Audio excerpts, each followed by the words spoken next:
स्वामी Samarth wall आर्टच्या शॉपवरती. आज मी तुम्हाला माझ्या ह्या ब्लॉगमध्ये वॉल आर्टचं छोटंसं टूर देणार आहे.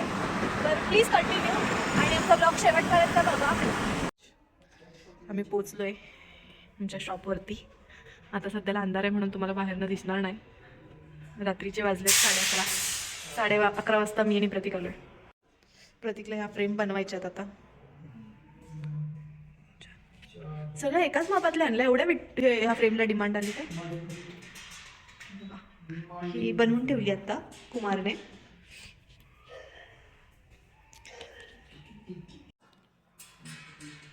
एवढ्या रात्री जेव्हा प्रतीक फ्रेम बनवायला येतं तेव्हा खूप अर्जंट असतात फ्रेम. म्हणजे एकतरी त्या फ्रेम कंपनीतनं लेट आलेल्या असतात, म्हणजे कटिंग होऊन लेट आलेल्या असतात किंवा पावडर कोटिंग होऊन लेट आलेल्या असतात, म्हणून त्या रात्रीच्या बनवाव्या लागतात.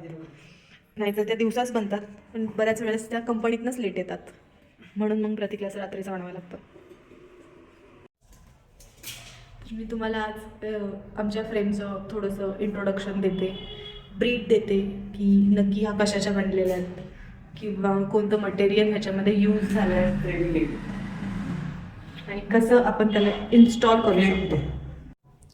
So welcome to Shri Swami Samarth wall आर्टचं कलेक्शन. आमचं कलेक्शन तुम्हाला दाखवते मी की आमच्याकडे कोणत्या फ्रेम आहेत किंवा कोणत्या फ्रेमपासून आम्ही सुरुवात केली आहे. तर पहिली फ्रेम आमची जी आहे ती सध्याला इथे अवेलेबल नाही आहे वाटतं. आहे का? खूप आतमध्ये येते. मी दाखवते ती थोड्या वेळाने मला. कुठे? शेतकरीच्या मागे. अच्छा, हां, ही आहे, राईट.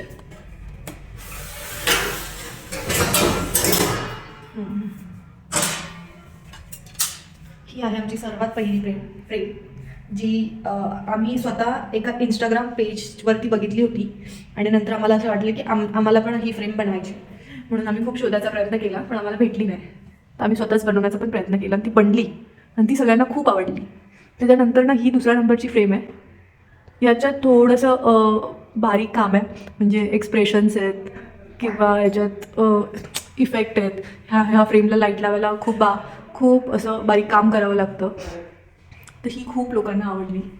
त्यानंतर ना एक डिझाईन आम्हाला कस्टमरनेच सजेस्ट केलं की दादा तुमच्याकडे आम्हाला ह्या फ्रेम भेटतील का, किंवा आता ह्या फ्रेमला तुम्ही बघू शकता की ह्यात किती कोरिओ एक्सप्रेशन आहेत स्वामींचे, विष्णू अवतार आहेत. म्हणजे कस्टमर स्वतः आम्हाला फोटो दाखवतात, कलर फोटो दाखवतात आणि बोलतात की अशी फ्रेम बनेल का, किंवा त्यांचं स्वतःचं एक क्रिएटिव्हिटी पण त्यांनी दाखवली. आमच्याकडे जेवढ्या फ्रेम आहेत तेवढं कस्टमरच्या डिमांडवर बनलेल्या आहेत.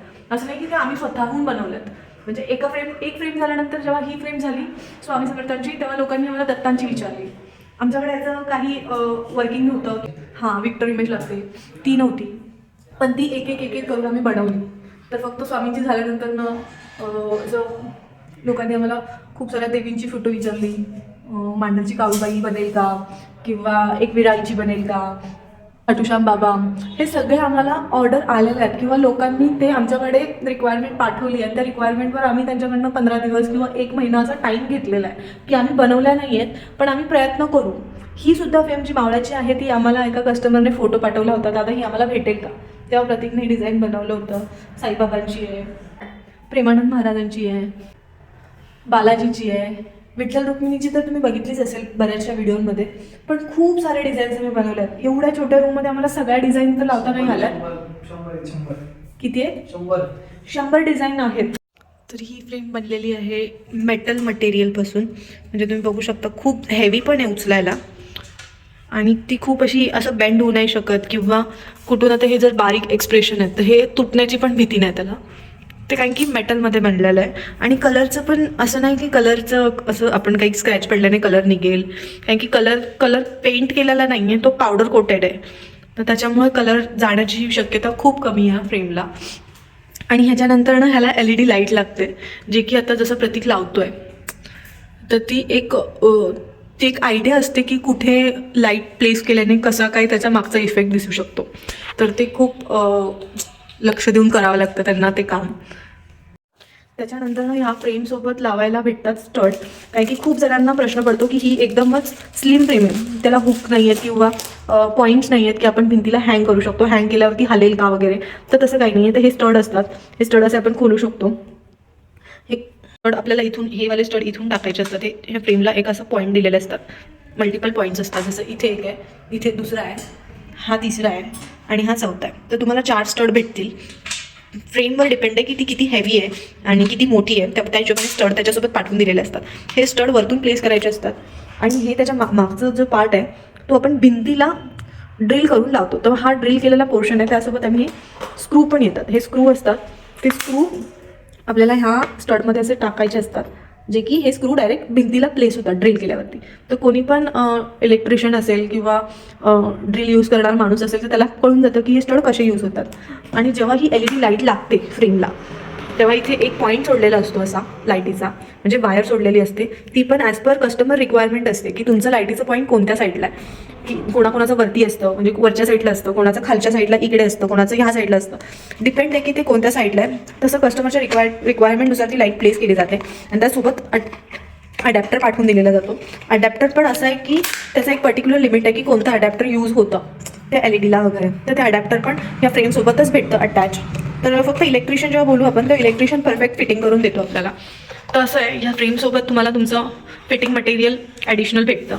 सेकंड पार्ट या फ्रेमचा खूप चांगला असा आहे की मेटलची असल्यामुळे ट्रान्सपोर्टमध्ये तुटण्याची किंवा लावताना पण तुटण्याची किंवा घरात पण रेग्युलरली यूज करताना कोणाचा हात लागून डॅमेज होण्याची भीती खूप कमी आहे. ह्याच्यामध्ये सेम तुम्हाला ॲक्रेलिक फ्रेम पण भेटतात. त्या ॲक्रेलिक फ्रेम तुटण्याची खूप जास्त शक्यता असते. आता ह्या मी तुम्हाला इझिली एका हाताने पण उचलून घेऊन जाऊ शकतो कुठेही, काय की या मेटलच्या आहेत. आता एवढं इझिली मी जेव्हा ॲक्रेलिकच्या फ्रेम उचलून कॅरी करायला गेले तर त्या खूप खूप पटकन तुटू शकतात आणि ह्याला आपण खूप इझिली पुसू शकतो.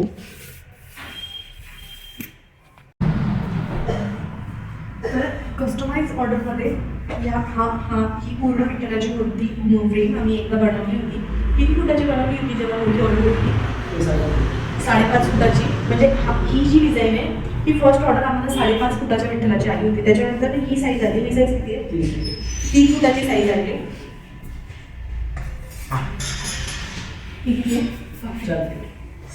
ही खूप हेवी आहे, 4 फुटाची आहे. ही पण 4 फुटाची आहे आणि आम्ही एक्स्ट्रा कटिंग अजिबात केलेल्या नाही आहेत. सगळ्या ऑर्डरच्या फ्रेम आहे. आणि ही फ्रेम आहे 5 फुटाची, 5.5 फुटाची. म्हणजे माझ्या हाईट एवढी फ्रेम आहे आणि ती मेटलची फ्रेम आहे. तुम्ही विचार करू शकता, जर ही ॲक्रेलिकची फ्रेम असती तर ही अशी मी पकडली जरी असती ना, ती मधनं पेंड होऊन तुटली असती. राईट? अजून फ्रेम छान.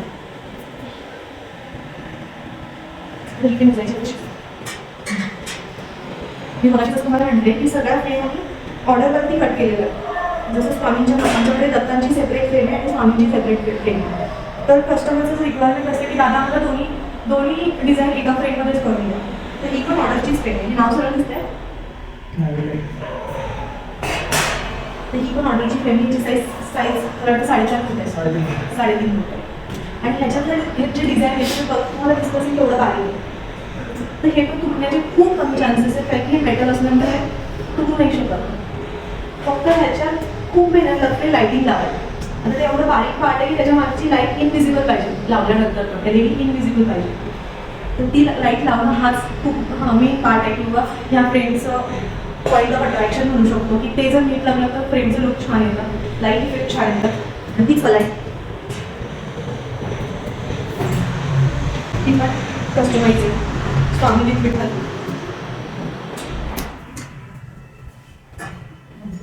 ऑलरेडी आम्ही 2 फ्रेम आम्ही दिलेले आहेत. अजून 2 फ्रेमची आम्हाला ऑर्डर आली ह्या फ्रेमची. हे आम्ही बनवलेलं डिझाईन मी आम्हाला कस्टमरने एखादा फोटो पाठवला असेल की दादा आम्हाला असं काहीतरी बनवून हवं आहे, तेव्हा मी डिझाईन आहे.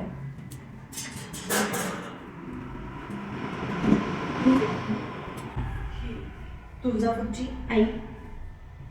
किती साईज आहे? ही 2.5 फुटाची फ्रेम आहे. 2.5 foot by 1.5 foot. 2.5 foot by 1.5. As per requirement आम्ही अशा फक्त नेम प्लेट पण बनवून देतो. म्हणजे कोणीतरी स्वतःच्या पर्सनल नावाचंही बनवून घेतं. हे बघा अक्षय शेट आलेत आता. याच्या डोक्याची केस चालली आहेत, त्याच्या डोक्याची केस पांढरी झाली आहेत, तरी अंगातले किडे काय त्यांच्या संपत नाहीत.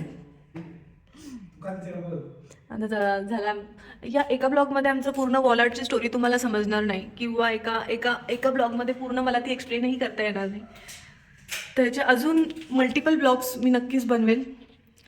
प्लीज माझा ब्लॉग शेवटपर्यंत बघा, लाईक करा, शेअर करा, सबस्क्राईब करा. आणि बॅकग्राऊंडला जर याचा काही आवाज आला असेल तर प्लीज इग्नोर करा. बाय गाईज, भेटूयात नवीन ब्लॉगमध्ये. बाय.